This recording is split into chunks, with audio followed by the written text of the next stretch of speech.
Bethlehem of noblest cities, none can once with thee compare. Thou alone, the Lord from heaven, didst for us incarnate bear. Fairer than the sun at morning was the star that told his birth. To the lands they go announcing, see freshly born. Voilà, on reprend notre marche, notre promenade habituelle. Il fait un peu moins chaud aujourd'hui, donc je suis sorti. Un petit tour dans les champs. Donc on avance dans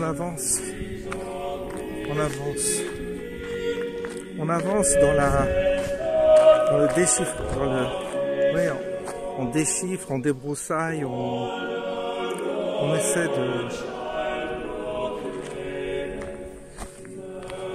on est comme dans une jungle et on est obligé de défricher le sentier pour avancer. Et quand on défriche, on défriche avec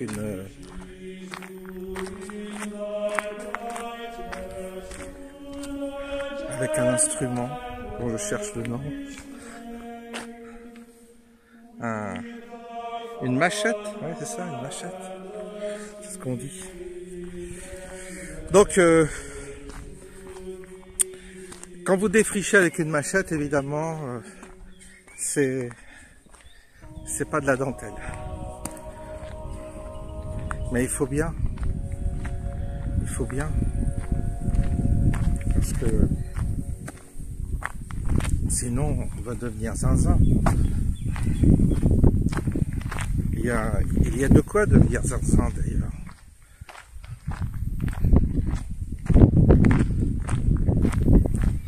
Tellement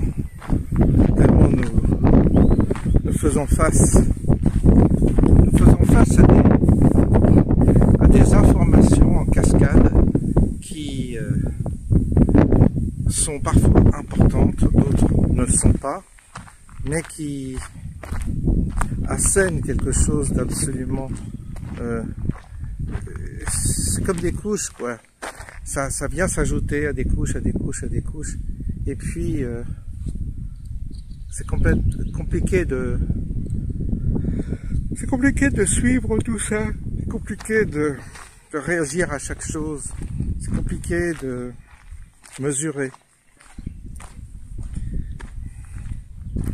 Et oui, mais ce qui nous est demandé, c'est ça justement, c'est de rentrer dedans, de décortiquer et de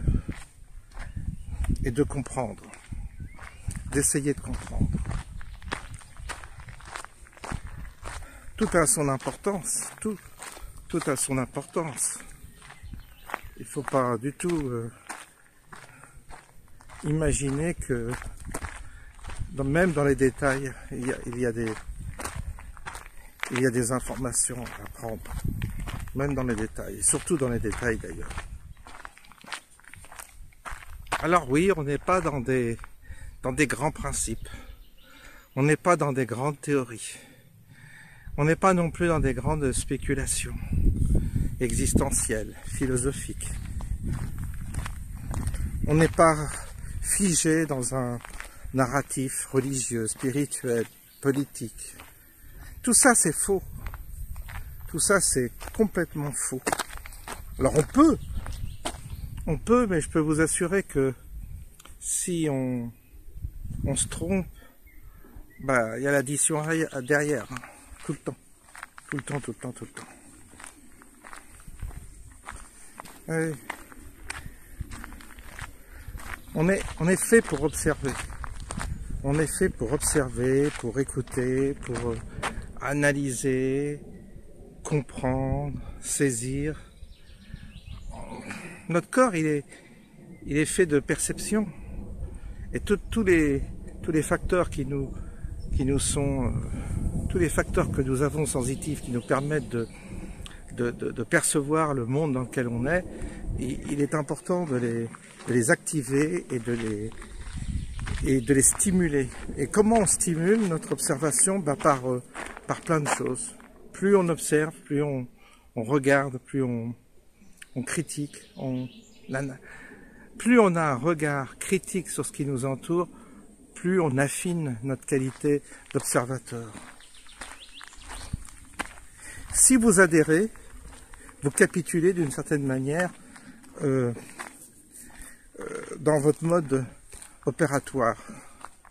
Si vous vous confortez dans un narratif, quand vous vous confortez dans un même en ayant confiance à quelqu'un, en l'écoutant religieusement et en suivant ses propos, c'est le fameux phénomène du gourou que je parle, mais ça va pas. Ça va pas du tout. Personne ne peut faire à notre place ce que nous devons faire. Personne. C'est à nous de prendre en main nos vies, nos analyses. Si on a des intuitions, c'est bien, mais il faut les vérifier. Ensuite, on vérifie si l'intuition qu'on a eue est juste ou pas. On juge l'arbre à ses fruits, on juge l'arbre à ses fruits. Mais il faut tout le temps, il faut tout le temps, si vous voulez, faire cet exercice. C'est comme un muscle qu'on travaille. Eh bien, le discernement, c'est un muscle qu'on travaille qui nous permet de distinguer chaque fois où en sont les choses.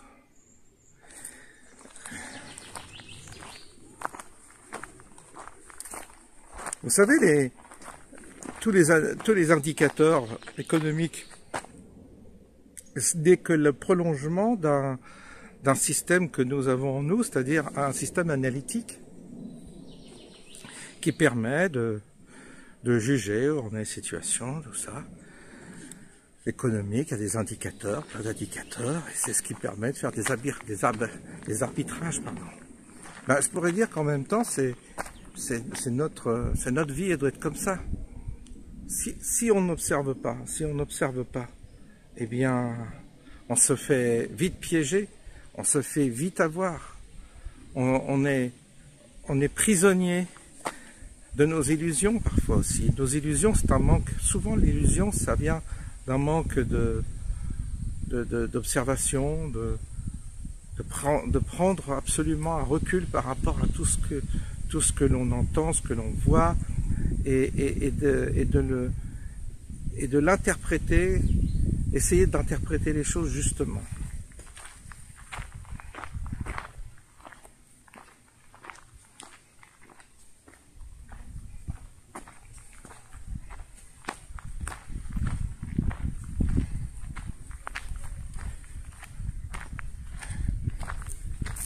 Notre cerveau, il est fait pour travailler tout le temps. Il n'y a pas de raison qu'il soit au repos. Notre cerveau, il peut sans arrêt travailler. Il ne faut pas avoir peur de le faire travailler. Il est là pour ça.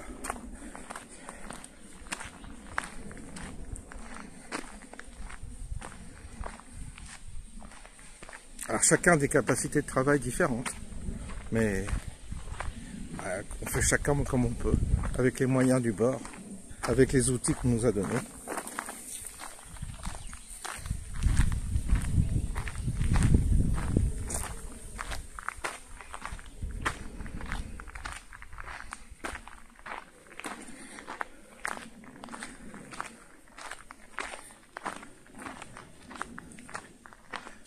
Concernant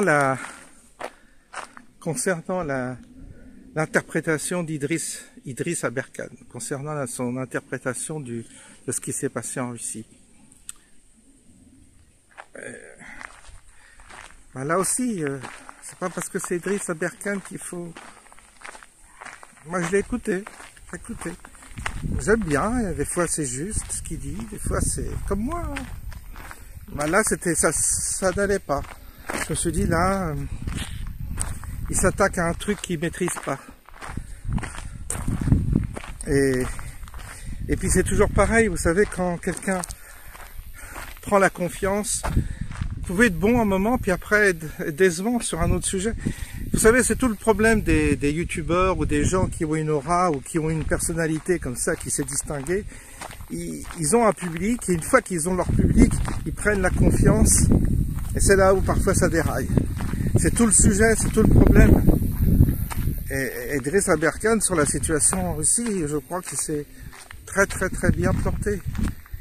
Et alors les gens disent, il a dit ça, oui, mais c'est pas parce qu'il a dit ça que c'est juste. Et c'est pas parce qu'il a été bon sur certaines analyses qu'il est bon sur toutes les analyses. C'est à nous de faire l'effort d'aller écouter une autre version, un autre point de vue, de balancer des points de vue différents. C'est pour ça, c'est tous ces personnages que vous suivez, Louis Fouché, Guillemant, Idriss Aberkan et d'autres, il faut sans arrêt être prudent dans notre comment dire, adhésion. Il faut pas adhérer a priori. Il faut soi-même, ouais, il dit ça, mais moi, moi je sens pas comme ça en tous les cas. Moi c'est pas, je suis pas ce mouvement. Il faut pas être un mouton derrière qui que ce soit. Parce que systématiquement, ce qu'on reproche aux autres, on est les mêmes, sinon on réagit pareil. Dans l'autre camp, mais pareil. C'est ce que je me tue à dire.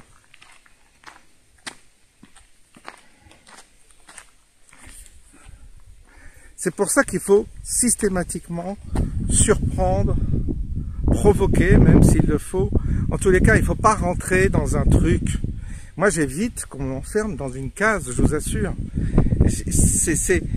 Alors, quand les gens me disent « je suis déçu », parce que évidemment, il y a des gens qui se désabonnent parce qu'ils m'ont mis dans une case, et puis à un moment donné, je dis un truc, paf, ça correspond plus à ce qu'ils pensent eux.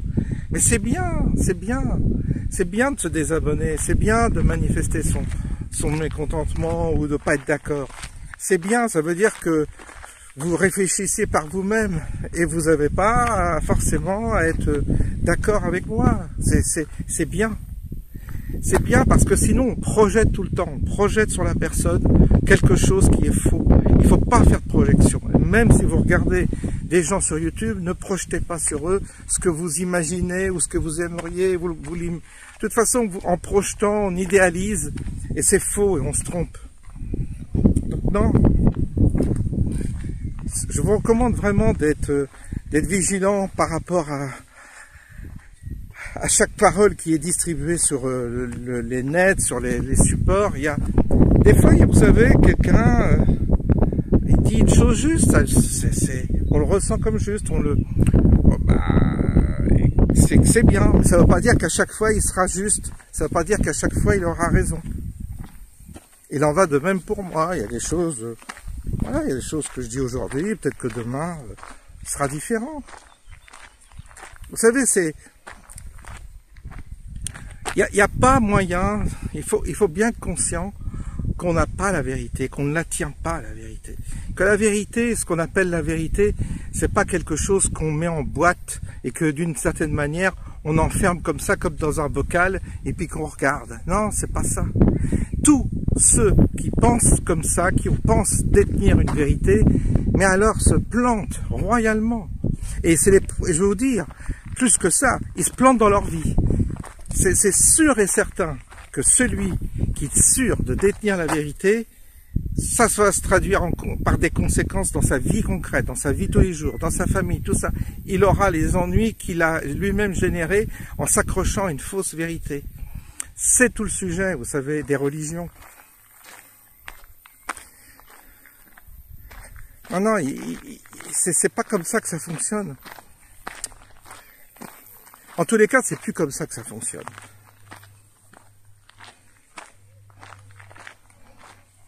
On est loin, vous savez, on est loin de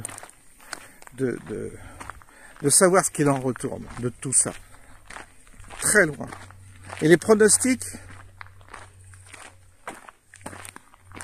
prudence sur les pronostics, très prudent.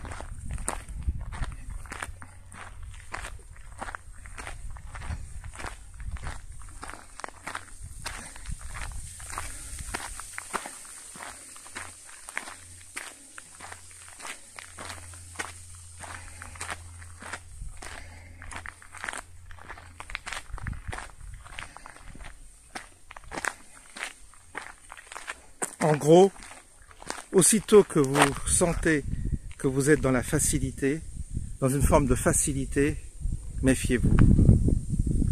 Parce que, vous savez, une parole facile, un concept facile, une démagogie facile, tout est très, comment dire, tout est mélangé, tout est imbriqué, et il n'y a pas de solution facile. Il n'y a pas il n'y a pas une pensée facile. À chaque fois, c'est complexe d'une certaine manière. C'est complexe et facile, je dirais, mais c'est complexe parce que, voilà, je vous parle d'une facilité, c'est-à-dire comme une forme de paresse. J'ai beaucoup de gens qui s'enferment dans la religion par paresse. Ils ont un texte, ils ont Jésus qui est là et c'est confortable, quoi. Il y a le bien, il y a le mal et voilà. Ils pensent que ça marche comme ça. C'est de la paresse. Parce que s'ils étudient bien la Bible, s'ils étudient bien les évangiles, ils verront que c'est pas si simple que ça, qu'il y a des contradictions, qu'il y a des ambiguïtés, et puis que ces paroles sont des traductions de traductions de traductions, et puis que Jésus l'a jamais écrit, et puis qu'il y a des nuances, etc. Et puis que c'est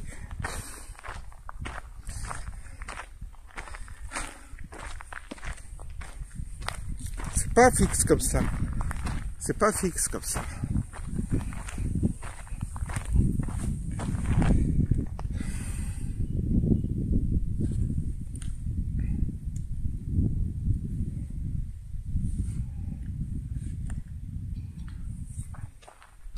C'est très périlleux de prétendre savoir. C'est très très très périlleux. Et malheureusement, les gens qui affichent comme ça une forme qui affichent des certitudes se mettent eux-mêmes en danger. Hein. Ouais, parce que se mettent en danger. Une faute est sanctionnée. Mais pas parce que c'est mal, mais parce que c'est normal. Il y a une loi qui fait que quand on commet une erreur et qu'on amplifie cette erreur, ben, on a le retour de cette erreur.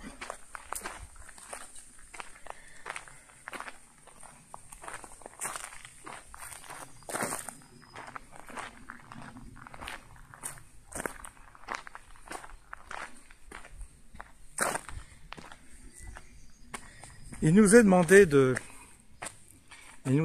si vous voulez, d'avoir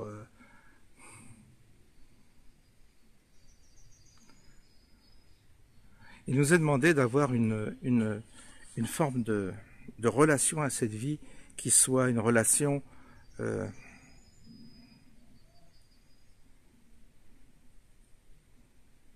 d'étude.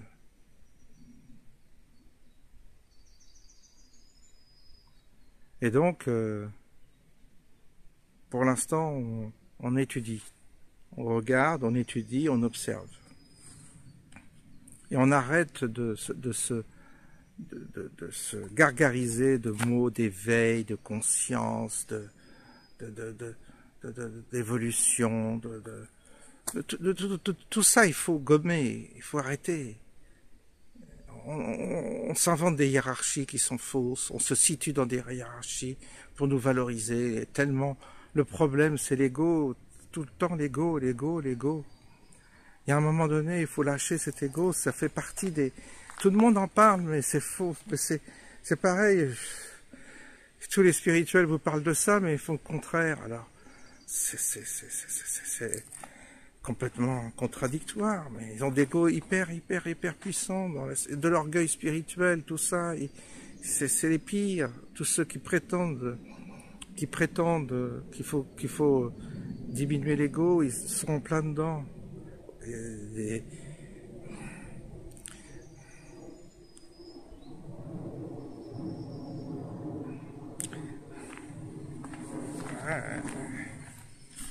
Vous savez, les raccourcis spirituels, les raccourcis intellectuels, les raccourcis sont généralement faux. Il ne faut pas prendre de raccourcis. La route est tortueuse, le chemin est long, ardu, compliqué. Il faut négocier avec tous les paramètres, il faut négocier avec le soleil, il faut négocier avec le froid, avec la chaleur, avec la pluie, il faut négocier avec tout ça. Avec l'environnement, il faut négocier sans arrêt, sans arrêt. Il faut être en négociation avec l'environnement. Et systématiquement, être prudent par rapport à notre conditionnement, tellement notre conditionnement est tellement fort que déjà, la première des choses, c'est relativiser avec ce conditionnement mental que nous avons.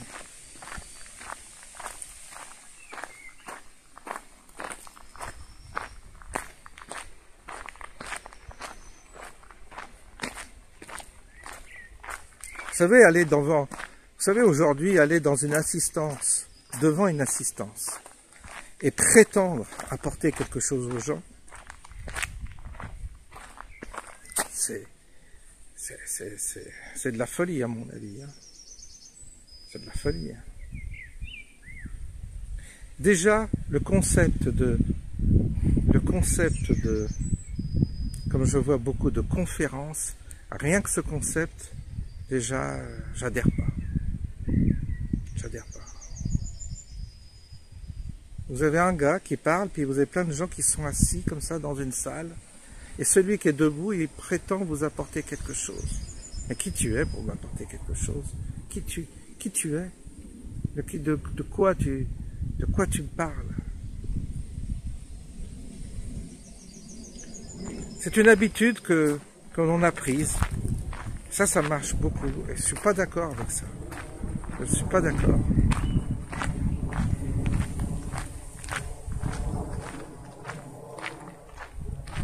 Parce que quand vous êtes en position de prise de pouvoir devant une assistance et que vous prétendez quelque chose, fatalement vous êtes dans un schéma pervers. C'est-à-dire que vous vous mettez en situation où vous êtes fatalement, votre ego est fatalement gonflé par l'assistance qui va vous regarder avec une forme plus que de respect. Les gens viennent vous voir et vont vous adorer et vont vous féliciter, vont vous flatter.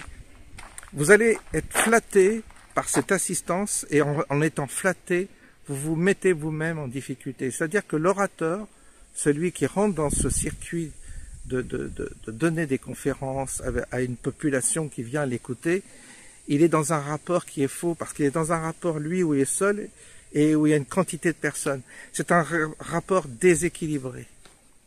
Et ça le met lui-même en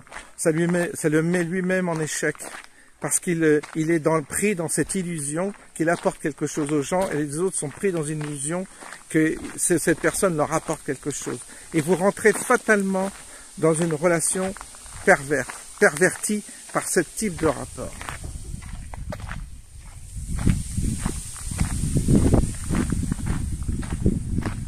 Vous verrez, ça finira mal tout ça, très très mal. Pour ceux qui rentrent dans ce jeu-là, ça finira mal. Ouais, ça finira mal. C'est pas comme ça qu'on doit faire. Oh non. Aujourd'hui, vous avez personne qui a la capacité de se présenter comme un sachant. Tous ces coachs, tous ces gens qui prétendent savoir, qui écrivent des livres et qui vous disent ce qu'il faut penser, comment il faut penser et comment il faut voir l'avenir, tout ça c'est faux, archi faux, et la vie va se charger de leur envoyer une bonne leçon parce que plus vous allez dans cette direction, plus la vie est cruelle avec vous, après, impitoyable. Ah oui, vous créez vous-même le contexte, vous créez vous-même le problème.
C'est pour ça que je suis content quand dans mes vidéos je surprends ou je n'apporte pas les réponses qu'on attend de moi. Je suis vraiment content et je vais toujours aller dans ce sens-là. C'est-à-dire que c'est pas pour provoquer, c'est pas non plus provoquer pour provoquer, mais c'est pour déconstruire une éventualité de projection qu'on ferait sur moi. J'ai un petit auditoire, hein, j'ai une petite chaîne, donc c'est pas très grave. Mais si peu que j'ai d'influence, si j'ai d'influence, eh bien, je veux que ça ne soit pas une influence qui retire de l'autonomie à la personne qui me regarde ou qui me suit. Je veux que la personne qui me suit, elle soit totalement autonome, qu'elle gagne en autonomie, qu'elle utilise simplement les trucs que j'envoie, qu'elle le prenne comme elle veut, mais qu'elle analyse en elle-même ce que ça, qu'elle réagisse en fonction de ses propres critères à elle, et je demande pas qu'on adhère à mes idées, j'évite de développer d'ailleurs des idées, comment dire, les idées que je développe, en gros, j'essaie de développer un point de vue particulier, oui, mais j'accepte tout à fait qu'on pense autrement.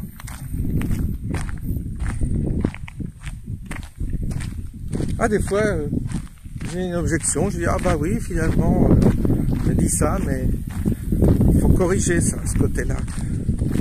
C'est comme ça qu'on doit tous fonctionner. C'est pour ça que il faut admettre que tout ce que l'on dit, tout ce que l'on comprend, on le comprend qu'à moitié, et donc on exprime des hypothèses qui doivent être corrigées avec le temps, avec le retour aussi. Mais vraiment, c'est important de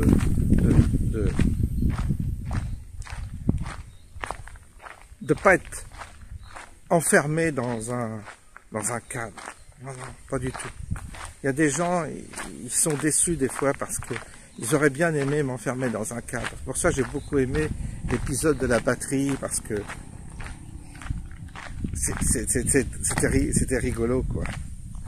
C'était rigolo. Ça veut dire qu'il y a des gens qui m'avaient enfermé et pensaient pas que je ferais ce type d'achat. C'est drôle, c'est marrant. Et oui, dans ma vie, j'ai failli être curé. Déjà, première chose. Ensuite, j'ai travaillé dans une banque. Alors, vous voyez, le rapport, pas tellement de rapport. J'ai travaillé dans une banque. Et dans la banque, j'ai fait plusieurs métiers. J'ai été au guichet. J'ai travaillé dans l'administratif. J'ai travaillé dans l'informatique. J'ai fait du COBOL à l'époque, de la programmation. Et puis ensuite, j'ai travaillé à la Défense à Paris. Donc, je connais la Défense à Paris. Tout ça. Puis après, j'ai ouvert un centre de bronzage.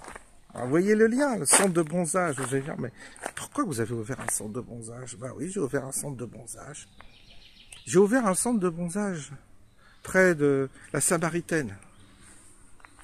Et après, je me suis intéressé aux poils. J'ai fait de l'épilation. Épilation du maillot. C'est pas moi qui faisais des épilations, mais il y avait des épilations de toutes sortes dans mes établissements. Et vous allez me dire, mais c'est quoi, ça a à voir à quoi avec... Il était séminariste, il fait du bronzage, il fait de l'épilation, il travaille dans une banque, mais c'est quoi? Alors, si après ça, ensuite j'ai travaillé dans le paramédical avec General Electric, dans une filiale de General Electric. Ensuite j'ai travaillé dans une auto-école, j'ai essayé d'être moniteur auto-école, j'ai fait une formation, tout ça, j'ai travaillé avec... des racailles et tout, qui venaient passer leur permis de conduire en conduisant. Je leur disais, évitez, si vous voulez avoir votre permis, quand vous arrivez pour passer votre permis de conduire, et évitez de venir avec votre voiture devant l'inspecteur. Parce que l'inspecteur, quand il vous fait passer le permis, il apprécie pas trop de vous voir arriver en voiture. Ça, c'était à Trappes, Guyancourt. Ensuite, j'ai travaillé... après j'ai fait un concours, je suis rentré dans la police, Et puis après, je suis rentré à l'inspection du travail avec un autre concours. Puis aujourd'hui, je fais du YouTube. Donc, c'est pas possible. J'ai vu des gens différents, tellement différents, dans des milieux tellement différents. Des fonctionnaires, de tout. À Paris, on a eu à l'époque, c'était pas la mode, mais on avait eu justement des transsexuels qui venaient se faire épiler, tout ça, le bordel, je me souviens. Alors, vous savez, je connais tout ce monde-là. Vous savez, vous pouvez pas m'enfermer. Impossible de m'enfermer. L'église, je la connais de fond en comble. Je les connais tous. C'est pour ça qu'ils viennent pas vers moi aujourd'hui, parce qu'ils savent que je sais. Personne, ils peuvent pas jouer, ils peuvent pas faire les malins, oui, devant les moutons, oui, même pas devant moi, parce que moi j'ai connu l'arrière-boutique. Donc, tout ça, vous savez, le business, l'argent, tout, je connais tout, je sais comment ça fonctionne une entreprise, je sais ce que c'est, je sais comment fonctionnent les administrations, les contrôleurs, je connais l'arrière-boutique de l'inspection du travail, je connais l'arrière-boutique de la police, les mecs de la BAC que j'ai vus qui défilaient devant moi parce que ils avaient des problèmes et tout, les problèmes de couple aussi, de logement, je connais tout ça, tout. Les mises en cause aussi, je les avais au téléphone, donc je les avais au bout du fil. Donc, comprenez que c'est compliqué de m'enfermer dans une case, très très compliqué. Et je suis pas fini de vous surprendre, vous savez, pas fini de vous surprendre. C'est pour ça qu'il y en a qui sont paniqués, ils se désabonnent. Non, je ne veux plus vous voir parce que là, c'est pas normal. Là, vous avez dit ça correspond pas, ou je sais pas. Vous avez soit des gens qui par démagogie ou pour garder leur clientèle, se conforment aux attentes de leurs clients. Donc, ils vont aller dans votre sens. Ils vont alimenter dans votre sens. Ah mais Macron, il est méchant, mais lui, il est gentil. Et puis c'est pas beau ça. Et puis Macron avec sa femme, c'est pas bien ce qu'ils ont fait, tout ça. Alors ça, je peux le faire, je l'ai déjà fait, mais voilà quoi. Il faut pas s'arrêter non plus à ça. Les critiques que l'on peut faire, systématiques, il faut les faire, mais ça veut pas dire qu'on est tous dans une espèce de sphère où on est complètement tous d'accord sur tout et etc. quoi. C'est pas parce que vous exploitez une injustice que vous en faites votre business qu'il faut ensuite penser que la personne est forcément de bonne foi.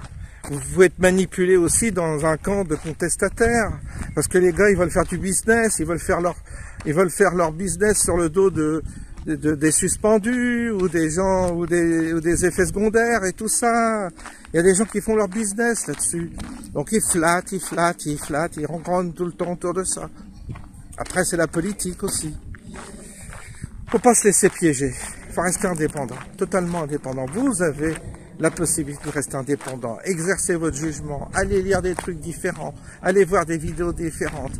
Mais remettre systématiquement en cause, revisiter les questions. Sinon, on est enfermé dans un logiciel et on n'en sort plus. Hein. C'est le danger. Hein. Vous savez, si notre monde il est fait de cette multiple facettes comme ça, si vraiment ça ne devait pas exister, ça serait pas là. Donc si ça existe et que c'est là, c'est qu'on doit faire quelque chose. Même le mal, on doit faire quelque chose avec. On doit savoir à quoi ça correspond, pourquoi, comment ça fonctionne et tout. Ce qu'on appelle le mal. Parce que si c'est là, c'est qu'il y a une raison. Si on est dans un combat, il faut savoir de quel combat il s'agit. Comment on doit le mener, ce combat? Est-ce que c'est un combat du bien contre le mal tel qu'on nous l'a appris ou c'est plus subtil que ça? Je crois que c'est plus subtil que ça.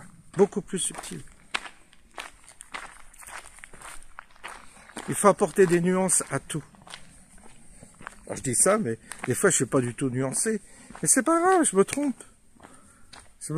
Je fais des erreurs, je suis contradictoire. Vous voyez, je ne cherche pas à avoir une cohérence absolue parce que j'essaie d'avoir une cohérence par rapport à quelque chose, à un certain fil conducteur. Oui, une cohérence.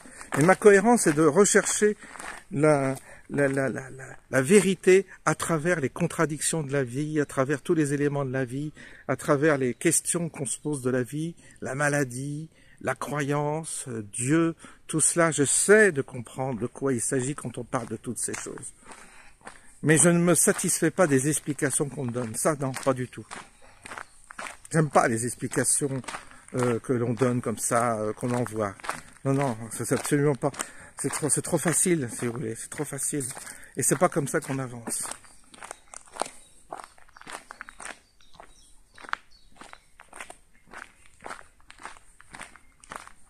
Bien. Bon, on va s'arrêter là. C'était une conversation à bâton rompu. Un échange à bâton rompu. Où les choses que je vous dis, bah, elles sont multiples et variées. C'est parfois comme ça part un peu dans tous les sens. C'est pas forcément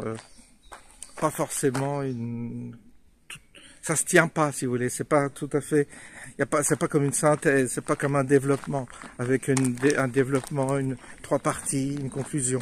Non, là, ça part un peu dans tous les sens, mais des fois, ça permet aussi de faire connaissance autrement.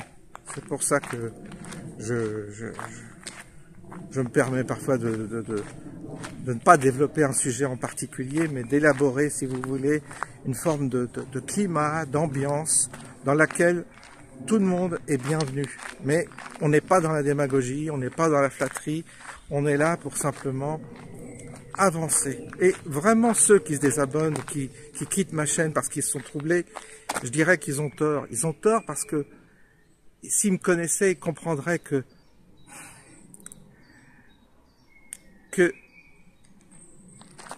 c'est faux d'attendre que quelqu'un pense comme vous, absolument comme vous, sur tous les plans. Si vous voulez un mec qui soit totalement, qui vous fasse de la démagogie, qui est dans votre sens, qui vous flatte, eh bien, vous allez les trouver, mais ils sont là pour vous exploiter, pour vous vendre quelque chose. Moi, j'ai rien à vendre, rien, absolument rien, si ce n'est une liberté, si c'est cette liberté intérieure d'accepter, de penser différemment, d'accepter d'être provoqué parfois, d'accepter de dire, bah oui, d'accepter qu'on fonctionne différemment. Il n'y a qu'à cette condition-là qu'on avancera. Vous n'allez pas, votre nouveau monde, parce que vous voulez bâtir un nouveau monde en excluant les 3/4 de la planète qui pensent pas comme vous, c'est pas possible. Votre nouveau monde, il peut pas naître en excluant 3/4 de la planète. À un moment donné, il va falloir intégrer tout le monde dans votre nouveau monde. Là, vous allez faire quoi? Faire des prisons, des goulags pour ceux qui pensent pas comme vous, qui sont pas sur les mêmes principes que vous. Vous voyez, ça tient pas la route, tout ça. Ça tient pas la route. Quand on veut faire un nouveau monde, quand on parle de nouveau monde, comme j'entends beaucoup en ce moment, bah, au moins, on intègre tout le monde. On intègre dans le sens où on les prend en compte. Parce que sinon, ça marche pas votre nouveau monde. C'est pour ça que il faut arrêter de parler de tout ça comme ça, de nouveau monde, du monde d'après, tout ça. Vous savez même pas s'il y aura un monde d'après. Qu'est-ce qui vous a dit qu'après il y aurait quelque chose de bien qui viendrait? D'où vous tenez cette idée? C'est là aussi, c'est un principe qui est totalement, qui peut être remis en cause. Peut-être que ça va s'effondrer, pour le coup, c'est bien s'effondrer, qu'il n'y aura pas de nouveau monde, qu'il n'y aura pas de renaissance, qu'il n'y aura pas tout ça. Qu'est-ce que vous en savez?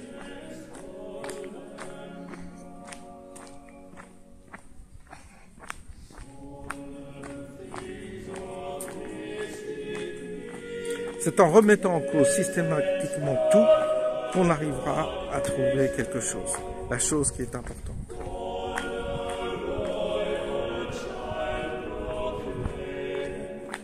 Je vous souhaite une bonne journée, à bientôt.